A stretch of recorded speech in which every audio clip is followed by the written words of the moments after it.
Morning all, my name is Mary and I am going to teach you physics today. So a very interesting topic in physics that are semiconductors. Okay, so we are starting our last chapter in 12th standard that are semiconductor electronics. So before we begin, let's revise the topics that we already studied in 10th standard. So we know that there are different materials around us, right? So these materials can be classified into three based on their conductivity. So many materials are there around us. Okay, some of them can conduct electricity. So conductivity, that means the ability to conduct electricity. They, based on the conductivity, they can be classified into metals, semiconductors, and insulators. So metals and insulator or conductors and insulators you already studied. Okay. So what are conductors or what are metals? Metals are generally conductors. What are conductors? Yes, conductors are the materials that can conduct electricity very easily. Conduct electricity. Okay. So the conductivity means the ability with which a material, an object can conduct electricity, can pass electricity through it is called conductivity. Okay, so based on that, some materials can easily pass electricity. Right. So as we know, some materials cannot conduct electricity. For example, plastic, wood, etc. If you pass current through it, can they conduct electricity? Can they pass charges? No. So they cannot conduct electricity since they are called insulators. And some other materials like copper, aluminium, almost all the metals, they are very good conductors. See, current can easily pass through this material. So they are called conductors. Okay. So generally, on the basis of conductivity, conductivity is represented, as you can see the screen, conductivity is represented as the symbol sigma. So the symbol sigma, conductivity is expressed as the symbol sigma. So it is the reciprocal of conductivity. It is the reciprocal of resistivity. Conductivity is the reciprocal of resistivity, or they are inversely proportional. What is resistivity? You know that different materials have different resistivity. So it's a constant value for a particular material. So resistance means something like it is very difficult to pass. There is some resistance is there, right? So resistance means resistance to current. So if resistance is more, if the material have more resistivity, that means it is very difficult for them to pass the current. There are some resistance. So the materials having very high resistivity are called insulators. So when they have very high resistivity, that means very low conductivity. They have very low conductivity. Okay, so when they have very high resistance, they cannot pass the current through them. So their conductivity will be very less.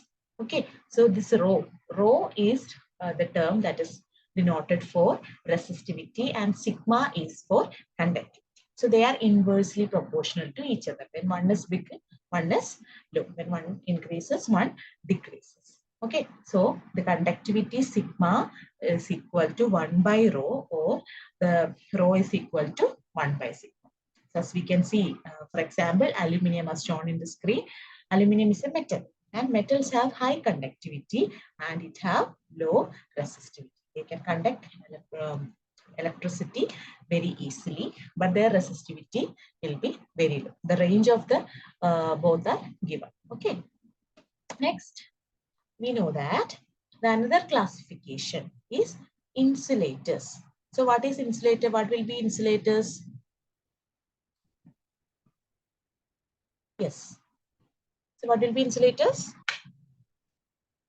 They will have very high resistivity, but very low conductivity. Very high resistivity, right? Very high resistivity, very high resistance. So they cannot allow electric current to pass through them. So their conductivity will be very, very low. So they are called insulators. Okay, the direct opposite.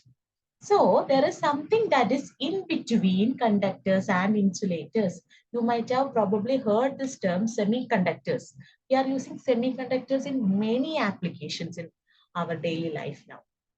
Many of the electronic device we use, the basic building block are semiconductors. So it is very, very important to study what are semiconductors.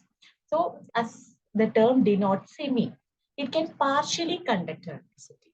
So the conductivity will be between conductors and semiconductors. The conductivity will be less than conductors. So metals have very good conductivity. They are very good conductors of electricity. So the semiconductors, their conductivity will be little bit less. But their it is higher than insulators. So compared to insulators, their conductivity is high. Compared to metals, their conductivity is low. So they are known as semiconductors. And what about their resistivity? So the resistivity of semiconductors will be less than what? Resistivity will be, resistivity of insulators is very high. So resistivity of semiconductors will be less than